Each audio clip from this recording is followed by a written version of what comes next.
नमस्कार। कल अमित शाह ने एक इंटरव्यू दिया एक न्यूज चैनल को। मकसद था बिहार में 2020 में चिराग पासवान और लोजपा को लेकर जो भ्रम की स्थिति है वो दूर करने का। देखिए, कोशिश की गई अमित शाह की तरफ से कि वो भ्रम दूर हो, लेकिन लगता है राजनीतिक विश्लेषकों को कि भ्रम दूर होने के बजाय कुछ लगता है कुछ भ्रम बढ़ ही गया है। तो आखिर क्या कहा अमित शाह ने?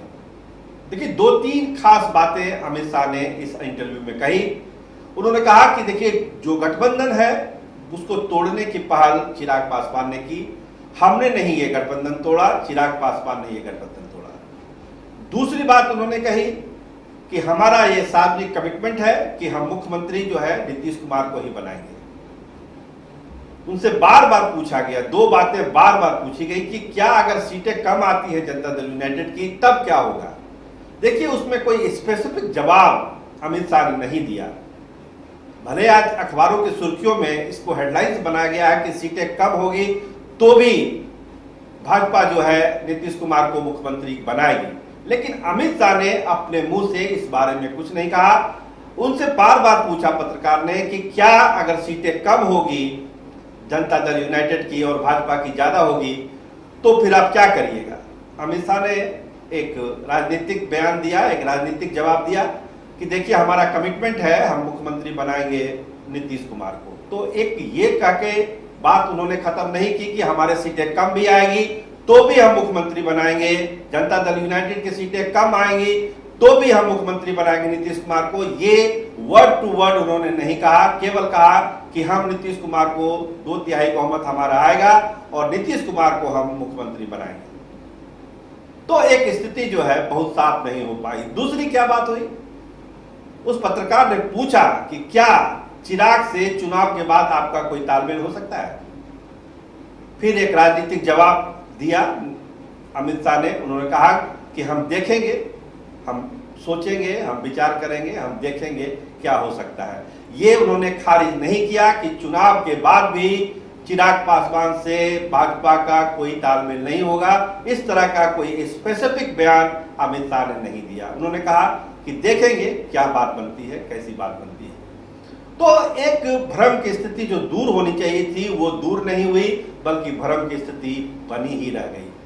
इसके ठीक बाद चिराग पासवान ने एक ट्वीट किया और जमुई में जो भाजपा के प्रत्याशी श्रेयसी सिंह हैं उनको समर्थन का खुलेआम ऐलान किया और लोजपा के कार्यकर्ताओं से यह अपील की कि आप जो है श्रेयसी सिंह को जी जान से मदद करिए और उनकी जीत को सुनिश्चित करिए।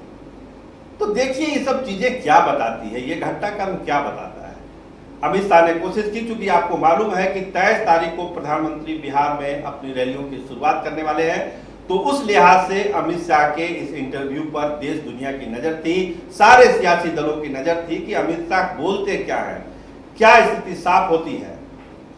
तो दो चीजें जिस पर स्थिति साफ होनी थी वो साफ नहीं हो पाई। देखिए, अमित शाह पहले भी कहते थे कि नीतीश कुमार को हम मुख्यमंत्री बनाएंगे, इस इंटरव्यू में भी उन्होंने यही बात कही, लेकिन सीटें कम ज्यादा की स्थिति में क्या होगी इसका एक स्पेसिफिक जवाब उन्होंने नहीं दिया। चुनाव के बाद क्या चिराग पासवान से तालमेल हो सकता है उसके बारे में उन्होंने खारिज नहीं किया इस संभावना को। उन्होंने कहा कि हम देखेंगे इसमें क्या हो सकता है, सोचेंगे इसमें क्या हो सकता है। मतलब स्थिति वही फिर घालमेल वाली ही रह गई, बहुत क्लियर कट कुछ नहीं बन पाया। देखिए, प्रधानमंत्री अपने स्तर से कोई सफाई देंगे ये लगता नहीं है। वो अपनी चुनावी भाषण देंगे, अपना काम करेंगे, अपने उम्मीदवारों को जिताने की अपील करेंगे, लेकिन चिराग पासवान और लोजपा को लेके कोई स्पेसिफिक क्लियरिफिकेशन प्रधानमंत्री के स्तर से आएगा वो फिलहाल लगता नहीं है। वो काम अमित शाह को करना था और उन्होंने इंटरव्यू के माध्यम से अपनी बात रखी।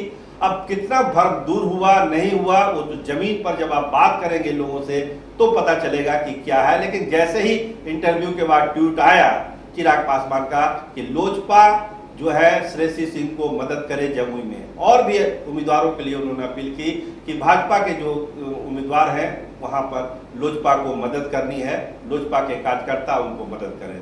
मतलब अपने तरफ से कोई स्पेस चिराग पासवान नहीं दे रहे हैं। जहां तक भाजपा की बात है, वो बार बार कहते हैं कि देखिए दबाव में है भाजपा, आला कमान दबाव में है, नीतीश कुमार का दबाव है तो मजबूरी है, धर्म संकट में वो इस तरह का बयान दे रहे हैं। लेकिन प्रधानमंत्री हमारे दिल में है, हम उनके हनुमान हैं और चुनाव के बाद भाजपा लोजपा की सरकार बनेगी, वो इस बात को फिर दोहरा रहे हैं, अमित शाह के इंटरव्यू के बाद भी दोहरा रहे हैं। तो मतलब भ्रम की स्थिति बनी हुई है, भ्रम जो दूर होनी चाहिए थी वो और बढ़ी है। देखिए, जब जमीन पर अब प्रधानमंत्री जब बोलेंगे तब हो सकता है कि कुछ स्थिति साफ हो, ऐसा अनुमान है। लेकिन जहां तक हमारा अनुमान है कि प्रधानमंत्री इस बारे में कोई क्लैरिफिकेशन नहीं देने जा रहे हैं, वो अपना चुनावी भाषण देंगे और दिल्ली लौटेंगे। चिराग पासवान को लेकर स्पेसिफिक कोई बात कहेंगे, इसकी संभावना कम ही दिखती है। तो भ्रम की स्थिति बनी हुई है। चुनावी चाल में देखते जाइए चिराग पासवान का अगला कदम क्या होगा और नीतीश कुमार का जितना दबाव भाजपा के ऊपर है, भाजपा आप कैसे कैसे रिएक्ट करती है। देखिए, उनके प्रवक्ताओं ने तो बोलना शुरू कर दिया। अब लगता है कि धीरे अमित शाह के बोलने के बाद धीरे धीरे उनके और भी नेता इस बारे में जरूर चुनावी प्रचार में बोलेंगे। लेकिन एक जो अमित शाह के लेवल से जो भ्रम दूर होना चाहिए था, लगता ऐसा है कि वो भ्रम दूर नहीं हो पाया और एक जो है दुविधा की स्थिति अभी भी 2020 के चुनाव में भाजपा, लोजपा और जदयू के बीच बनी हुई है। कैमरामैन राहुल राज के साथ मैं सरोज सिंह, धन्यवाद, नमस्कार।